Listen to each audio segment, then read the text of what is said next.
The Tennis Gambling Podcast on the Sports Gambling Podcast Network is brought to you by Fantasy. Sign up with the program at SGPN. Get a 50% deposit bonus up to $1,000. That's by Edge Boost. Earn $50 per month on your sports gambling transactions with Edge Boost. Bet promo code SGPN. We're also brought by Rhythm, the leading data-driven picks and props. They're also giving away 24-hour future and throwing a March Madness party. Go to sports.com/party for details.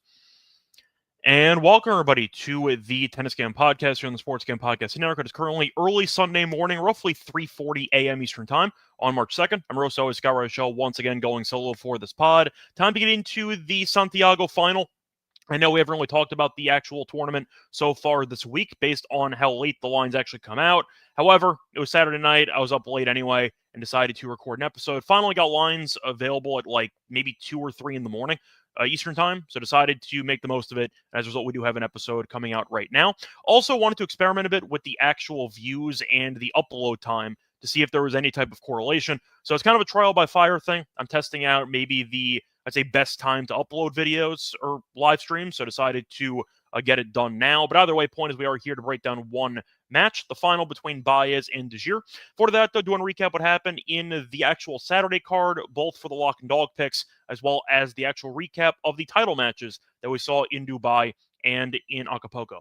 Starting off with the lock and dog picks, overall not great. Now, it was not a complete whiff because we ended up winning one lock with Tsitsipas money line and minus 135 in the Dubai episode, as he did win in straight sets. However, did lose the dog. We had the over 2.5 sets in that match at plus 130. Tsitsipas looked great, and it felt like Felix had some chances, failed every chance he had to claw back into the match, and Tsitsipas capitalized on his chances en route to a straight set win. For the final in Acapulco, pretty annoying, as we ended up having a loss with the lock. We had Fekina plus 3 at minus 145. For the dog, we also lost as we had the over 2.5 sets at plus 135. The over 2.5 sets wasn't as bad of a beat as the plus 3 was because we were in a decent spot to actually push as we ended up getting a set point in the first set for Fekina. We also ended up having a chance to push if Fekina only got broken one time in the entire second set because he lost the first set in a tiebreak. So if he ended up losing the second set 6-4, he was serving first, by the way. So he only needed to hold serve 4 times before getting broken twice, and we would have automatically pushed the actual lock or won the dog. So either way, we were in decent shape. And then unfortunately, Fekina fell apart in the back half of that second set, as Max did win his first ever title. But either way, point is, did pick up a loss there for the lock. The dog, once again, it wasn't really that close for the second set. However, Fekina did have a set point in the breaker. It was not on the serve, but still, he had a set point in the breaker in the first set. He also had a break point in the first return game. For him in the second set. He also had a low of 30 later on in the second set as well. He had some chances to potentially break, did not convert any of them, and as a result, you saw Desir hold every game that he served in. The point is, though, picked up a pretty bad day as we did go 1-3, but we did hit a lock, so it could have been worse. Now, for the actual recap of the matches in particular, first of all, congratulations, Tsitsipas, who won his first ever 500 title. Kind of crazy because he won a couple of 1000s already, but he never won a 500. He was actually 0-11 in ATP 500 finals, and then he ended up getting the job done as he beat Felix in the match on Saturday. Now, I will point out, I don't have the list in front of me, but the 500 opponents they actually faced in those finals were very, very tough. Nadal, Djokovic, you get the point. Like, it was a lot of top-tier opponents, so he really didn't have any Cinderella, I'd say, guys to beat up on for a title. And then Felix was one of the weaker guys that he faced off against in that same spot. So that tells you how tough the actual competition was over Tsitsipas' first 11 career 500 title finals, or 500 title match finals or opponents. But either way, point is, you saw Tsitsipas get the job done, as he did eventually win. Looked great all week. It's why we ended up backing him in the match on Saturday. It's why we also thought that he was in a good spot to beat Griekspoor, which he did. So overall, Tsitsipas definitely came through. It feels like every couple of months or a couple tournaments a year, Tsitsipas does have a moment where it looks like he's kind of returned to form. Saw it last year in Monte Carlo. This year it was on hard court, but still, and he looked great. Now, a big reason for the recent spike in performance was actually a racket change, because I believe Tsitsipas was a Wilson player for most of his career, did make a switch. I forgot the name of the racket that he switched to, but he won, and the backhand looked great. So it did seem like the backhand was definitely a strong point for Tsitsipas' actual success, especially in that match against Griekspoor in the semis. It was almost flawless. I think out of a 10 rating, it was like a 9.8. It was looking like prime Federer back there. But either way, point is, Tsitsipas did change rackets, worked out, and he did win a 500 title for the first time in his career. Now, you also had an achievement in Acapulco because he ended up seeing Makic win his first ever title. Now, he is still young, very solid player. We backed him a couple times before on the show, not to win, well, to win outrights as well, but also to win some matches, and he has been good. Now, the problem was we backed Fokina. We thought that Fokina would at least make the match very competitive, and he did for about the first hour and 20, and then after that, he got broken one time, and you figure Fokina might unravel, and he did. Pretty brutal beat, though, if he ended up having the over in games for the match. That was definitely the worst beat of the actual match there, because you're looking at the over-under being around 21.5 or 22.5, and they get a breaker with, I believe, no break points in the entire first set. Then you ended up getting a 2-2 situation. Fokina, though, lost the last 5 games of the match. He was up 2-1, and then he ended up, once again, just getting destroyed after that. So the real story, though, is Makic's serve, as he only lost 3 points on serve in the entire first set. He was 24 of 24 on first serve points. So Fokina did nothing in the return games in the opening set, and he still had a set point in there. But that was definitely the story of the match. Felt like Makic's serve was just too good over the course of the entire match. Now, it was worse as the match went on, as Fokina did have a couple of break opportunities, but that first set was just clinical from both guys, no break points. But Makic, once again, not losing a single point on the first serve in the entire set is crazy, and he only lost 3 points on his serve in the entire first set. Now, for the actual match, we saw Makic win 95% of his first serve points. He won 36 of his 38 first serve points, which is basically unbeatable. And the second serve points were not as good. That was kind of where he was struggling a bit more in the second set, because he ended up winning only 46% of his second serve points. But when you win 87% of your first serve points in the second set and 100% in the first set, you're going to win. And that's what happened. So Makic showed no, I'd say, nerves at all. He was definitely, I'd say, stoic throughout the entire match. Kind of Lendl-ish. It just seemed like he was a robot, and he was just going through each point like it was really just a standard procedure, and he got the job done easily. But Fokina started to unravel. I thought Makic's level was too good, and it did seem like as the match went on, Fokina was starting to, I'd say, the rope was starting to fall apart. I'll put it that way. Fokina tried to hold on. You could see it coming from a mile away, and once Fokina went down a break into that second set, you could tell it was over, and it was going to get worse. And it did, as he ended up losing the last 5 games of the match. But either way, point is for the match itself. Good for Makic, who showed no nerves at all. He had one double fault there in his first championship point, which was the only time he actually blinked over the course of the match. But overall, the serve was great, and it's all that mattered, as he got the job done there in once again, straight set. So not too much drama when it comes to the actual results, because you saw the guy win in straight sets in both Dubai and in Acapulco. But there was a serious sweat, though, in that breaker in the first set, and then it kind of opened up after that. But nice job by Tsitsipas and Makic for winning titles. Good for them. As for the drama, that was solely in Santiago for the semis, because he had 2 separate 3-setters. You had De Gea, who outlasted Cerundolo in 3 sets, won 6-3 in the final set, and Baez did beat Ugo Carabelli in 3 sets as well. It was a pretty weird match, though, the Baez and Carabelli match, because each set was very, very lopsided, where Baez won the first set 6-1. He lost second set 6-3, but he was down to break immediately in that second set. Then he dominated the third as he won 6-2. Kind of the same story as what we saw when they faced off against each other in Rio about a week ago, because that went 3. Bit different because Carabelli did win the first set there, and he won the second set in this one.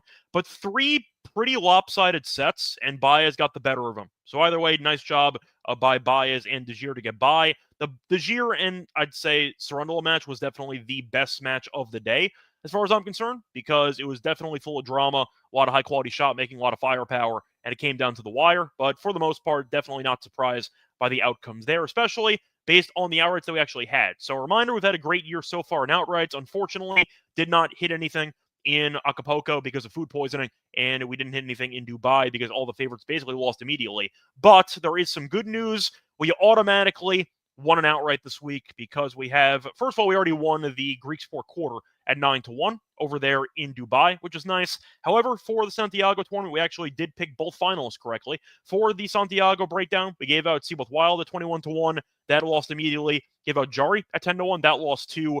But we gave out Baez at plus 850 and we gave out Desir at 7-1. So no matter what happens, we automatically hit either a 7-1 or an 850 long shot, or I should say outright. So once again, a good overall tournament for us because we had the best case scenario of having the automatic winner out of the final. Now, of course, we'd make a bit more if Baez ended up winning because he was plus 850, and that price was egregious at the time. So we ended up kind of jumping on it because we knew that line was going to drop. I think it closed at plus 650, but either way, we do have the exact matchup that we wanted for the final. So we really don't have any necessity to bet this if we don't want to because we have both outrights already. So if you don't want to bet on it, you don't have to. You already guarantee yourself some profit with the outrights in Santiago. But of course, we are going to go through the match anyway from a betting perspective. And before we actually get into the final in Santiago, I want to remind you once again that you can't just support for the show. I like subscribing to YouTube reminder. You also leave a rating and review on Spotify or Apple. So the podcast is available on YouTube live stream, available on YouTube video format afterwards, or a reminder, it's also audio only on Spotify or Apple. So no matter how you consume the podcast, you can show some support by leaving a rating and a review on Spotify or Apple. And don't forget to like and subscribe to the channel. And don't forget to like the actual live stream to give the algorithm, I guess, some feedback to let them know that you do enjoy the content. Plus, a reminder, check out the merch store on the SGPN website. We have a lot of great tennis merch on the website. We have some shirts. We have some mugs. We have some sweatshirts as well. High quality, very affordable, different colors as well. So I recommend getting yourself something there. Plus, we have a great promo on the merch store for the next few weeks. We have Merch Madness, which means that if you use the promo code MADNESS for 20% off your actual SGPN order on the SGPN store at checkout, or a reminder, if you use the code MADNESS for 20% off on the SGPN store, once again, you can do so for the next couple weeks before the promo ends. A reminder, though, we are also brought to you by EdgeBoost because EdgeBoost is the premier Visa debit card for sports bettors. And a reminder that if you do want to avoid being hassled at the sportsbook by having your card denied, you can definitely use the Visa debit card. You can also, once again, avoid getting denied at the DFS site, sweepstakes site, racetrack, or casino. And a reminder, you can also earn a decent amount of money on cashback rewards, $70 per month cashback rewards by using the EdgeBoost card. A reminder, money's also safe as the card is FDIC insured, and best part, no credit checks, it's completely free.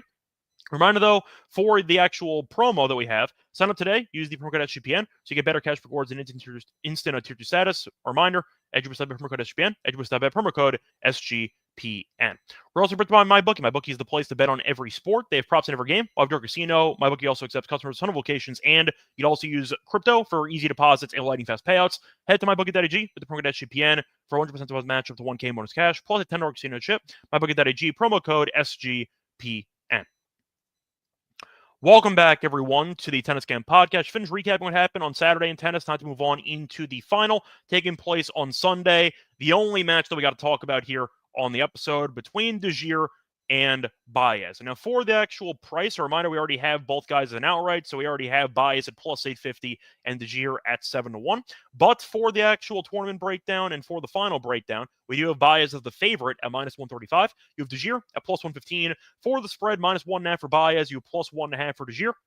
Minus 110 on both sides. For the over-under, you have 22.5 games. The over and under are both minus 110. For the set spread, you have Baez in straight sets at plus 190. You have Desir in straight sets at plus 260. The over 2.5 sets is available at plus 130. Now, coincidentally, it's actually not the first time they have faced off in this event before. It was a couple years ago, but they actually faced off in one of the earlier rounds in Santiago back in 2023, and Baez did win that one in straight sets, was competitive, did win 7-6, 6-4. Now, Baez is currently 2-0 in the head-to-head. Now, they faced off in Winston-Salem about a year and a half ago. That was on hard court, and Baez did win 6-3, 6-0. But the one clay meeting they faced off in was in this event, and Baez won in straight sets. Now, Baez is actually doing something that's kind of been unprecedented. He's trying to win the Rio title and the Chile Open title in back-to-back years.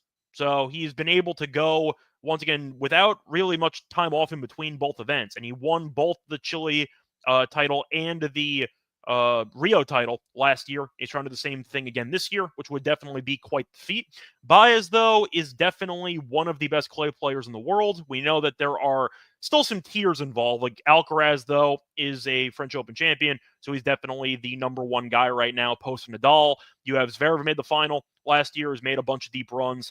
Ruud has made the final as well. You have a couple of guys that are definitely, I'd say, top tier on clay. Baez is definitely, I'd say, ahead in that second tier because Baez has won a bunch of titles. He's won 7 titles in his career already. 6 of them have been on clay. He's a really, really good clay player, especially in the 250s and the 500s, and this is definitely his bread and butter, so I'm expecting him to look sharp in this matchup. Plus, Baez in his career has been really good in finals of ATP events. He's 7-2 straight up in finals, so the issue is him losing early in tournaments, but if he actually gets past the first round and is able to find his mojo, he gets tougher to beat as the event goes on, which definitely bodes well for his chances here. Now, as for De Geer, he has not been in a final for a while, has not been in ATP finals since 2023. He has won 2 titles, though, but he is 2-3 in finals over the course of his career. Now, for the path of both guys, Baez has dropped a set in I'd say a match or two in this event, drop a set to Ugo Carabelli in the match on a Saturday, beat the Zoomer in straight sets, ended up beating Comasagna in a final set breaker. Comasagna, though, was really good. So definitely an underrated player over there, but still got the job done in 3 sets. Those are the only matches he's played in the event. As for De Geer, he ended up playing an extra match. He ended up beating Buse in straight sets, beat Martinez in straight sets, beat Faria in a competitive 3, and ended up beating Cerundolo in a competitive 3 as well. So based on the actual form of both guys, I do believe that these are the best 2 players in the field. It's why we took them, and it's why we thought they would make a good run. Now, for the head-to-head, once again, Baez with the advantage, not dropping a set yet to De Geer. I think he should be favored. I think 135 actually sounds a bit cheap, to be honest. I think it should be closer to minus 150, since Baez, I think, is the better clay player by, in my opinion, a decent margin. We saw De Geer make a good run in his last clay event. Before this, in Buenos Aires, did lose to Fonseca in the semis, I believe. He played well. I think that he's definitely in good form. But Baez is more consistent, and the fact that he's 7-2 in ATP finals tells me that the nerves will not play a factor. They never do. I think Baez will look sharp. Defending champion, he, I believe, dropped the first set last year to Tabilo as well, and he came back and he won. So Baez, I think, will do a better job of dealing with adversity compared to De Geer. De Geer can occasionally, I don't want to say self-destruct, but he can lack focus at times if things go poorly for him. And I think that if Baez puts the pressure on, De Geer might blink. Now, different play styles, though. De Geer is more firepower. Baez is more of a rallier, of course. He does have firepower, too. But based on the serve, De Geer should definitely have more aces. He should have more free points off the serve. But Baez, if he can keep the points long, I think should be able to wear down De Geer over the course of this match, especially based on the last couple of rounds De Geer had, because he had a marathon against Cerundolo and a marathon against Faria. The match against Ugo Carabelli for Baez was a 3-setter, but pretty decisive when you factor in each set, and he did beat the Zoomer in straight sets the round prior. So I think that Baez should be favored once again. I think he should be a bigger favorite, especially based on the head-to-head being 2-0 in his favor in straight sets for both matches. I think it should be minus 150. I'll go with Baez minus the 135. However, I am going to pick De Geer to keep this match close. I mentioned before the one meeting on clay between them at this event did end in straight sets, but it was 7-6, 6-4. De Geer, I think, is good enough to win a set. I think he's playing great tennis, and I do think that I'm not going to, I'd say, underrate him for this match. I just think Baez is a lot better than him on clay. But De Geer can be dangerous, and the fact that Baez dropped a set to Ugo Carabelli, and the fact that he dropped a set to Comasagna tells you that even though he's defending champion, he can be vulnerable for at least a 40-minute window. I think De Geer will capitalize on the window, and I think that he will not go home empty-handed. Think he'll fall short, but my prediction for this match is Baez in 3. Think that he will just outlast De Geer. I think that he'll be able to keep his composure a bit more, and Baez is playing great tennis off a title in Rio. He's trying to do the back-to-back title here with Santiago, and I do think that he's more comfortable on the courts here. But you're looking at De Geer, who has not won a title since 2020. He's not made a final since 2023. Nerves can play a factor here. Baez has a been there, done that mindset because he's been successful in most finals he's been in, and he just made a final basically last week in Rio. So nerves should not play a factor for him at all. De Geer, though, is trying to climb back atop the mountain. When you have not won a title in a couple of years, you've not won a title in 5 years, basically. You've not made a final in about 2 years. Nerves can play a factor on you. I wonder if De Geer is going to feel some pressure in some big moments, maybe in a breaker if that ends up coming up, or maybe if he has to fight off a 30-40, maybe he'll blink and he'll end up, I'd say, giving away a golden opportunity to Baez. We'll see. But based on the matchup, I think Baez should be a bigger favorite. I think that he should be around minus 150, minus 155. And for that reason, I am going to go with him, and I am going to go with the over as well. I think it'll be close, but I think that Baez will outlast him, and I think he will be able to defend his title. Anyway, that's going to wrap it up for the actual preview of the final in Santiago. Now it's time for the lock and dog picks for that, though. Once again, they're brought to you by Rhythm because they're having an epic March Madness party, and you're all invited. Reminder that I'll be there. I actually just booked my flight to Vegas a couple hours ago, so I will be officially there.